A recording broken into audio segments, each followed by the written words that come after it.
Hey everybody, I wanted to finally make an official and a last video regarding Paul McCartney's Egypt Station album. By this point I've had a bunch of time to listen to this, the vinyl and the CD. I finally picked up the CD. This is the exclusive Target CD you get 2 bonus tracks on. So I've had this in my car now for, I don't know, I guess the last month or so. Been listening to it, off and on. And then I've listened to the record now probably like 8 to 10 times, I guess. And I listened to it again today, the record. And I think I'm finally able to really give my honest feelings on this album.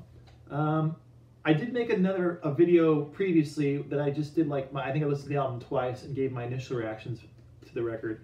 And I will say that some of my opinions have changed since that first listen, but it's pretty much stayed the same. I will say I think maybe I don't like it quite as much as when I first heard it.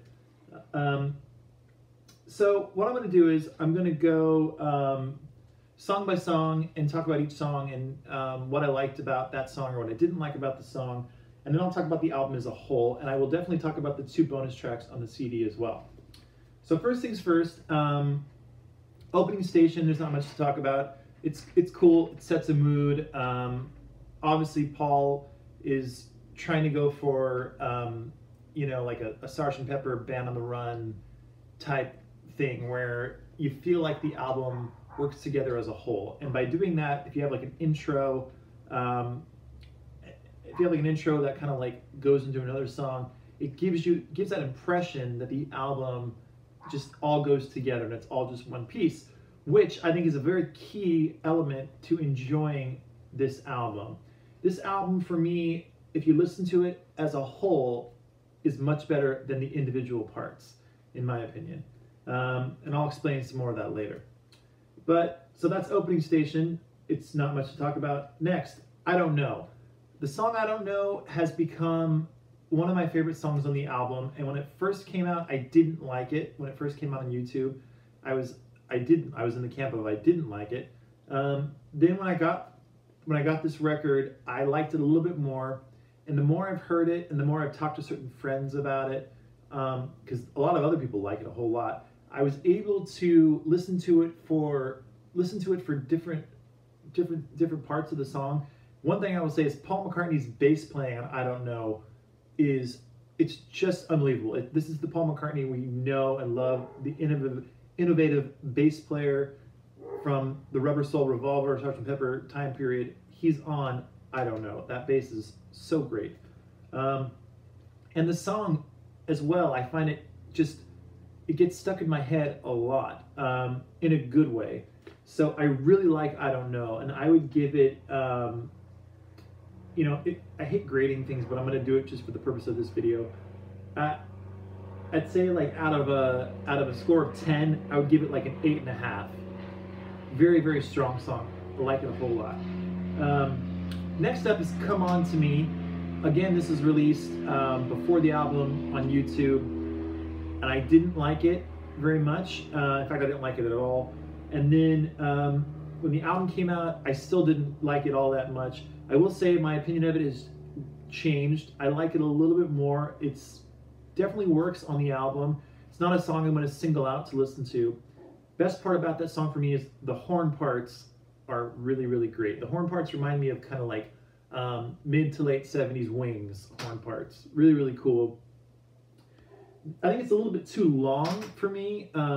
It goes on a little bit longer than I would like. If it was like a minute shorter, I think I would like it a lot more. If I have to give it a rating on a scale of 1 to 10, I'd probably give it maybe like a 6, but maybe a 5.5. I don't know. We'll give it a 6 because I'm being generous. It's fine. It's cool. I will say it kind of struck me as it's a little bit of a ripoff of the song Flaming Pie from the Flaming Pie album. Take a listen to Flaming Pie and then take a listen to Come On To Me. Come On To Me is like a not as good Flaming Pie. That always stuck in my head.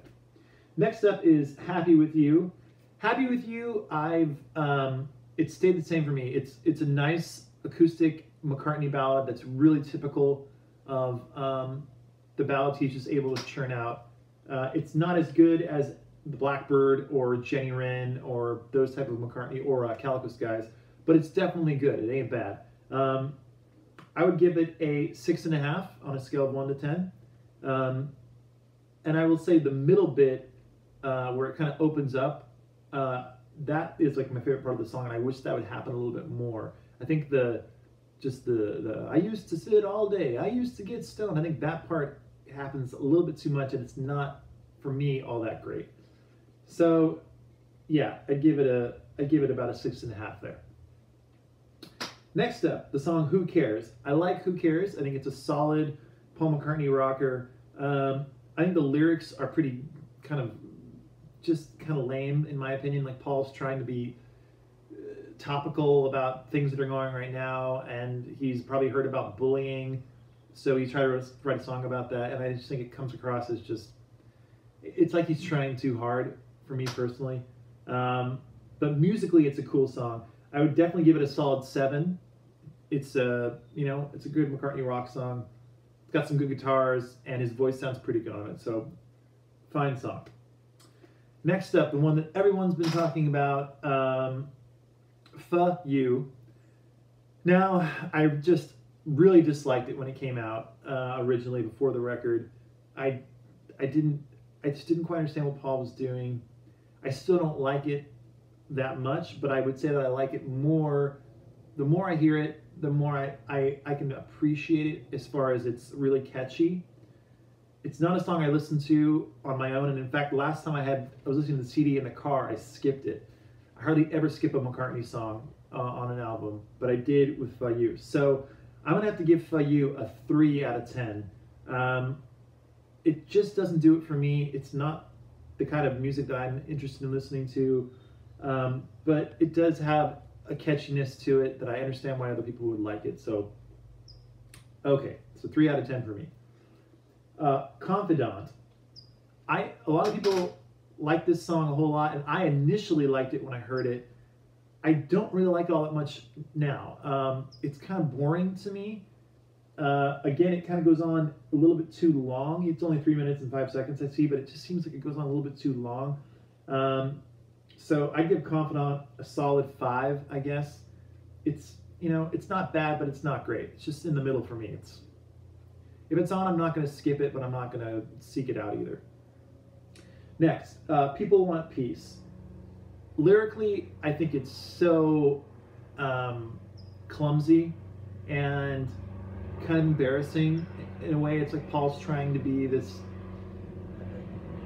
let's face it, he's trying to write a John song, right? Like if John was alive now, John would write the song People Want Peace. The sentiment is really great. I'm not knocking that.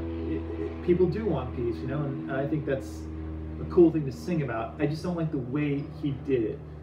So that's lyrically for me. I don't like it very much. Musically, it's grown on me. It's got some kind of interesting parts. It's got a little bit of catchiness to it. But again, like Confidant, it's like a solid 5 for me. Not going to skip it, but I'm not going to listen to it on its own. So there's that. Hand in Hand. Hand in Hand is a song to me that sounds like it could have been on like the Chaos and Creation album. Really moody, really just kind of like a beautiful Paul McCartney ballad, really haunting. And when I first heard it, I wasn't that into it, but I like it a lot more now. I would give it a solid 6. It's a fine McCartney song, so solid 6 there. I will say, so that was side B, those songs. You can see what you had on side B there. Side B is definitely my least favorite grouping of the songs on the album. Now on to side C, which happens to be my favorite grouping of songs on the album. It starts off with Dominoes, which is like a breath of fresh air. It's my favorite song on the record.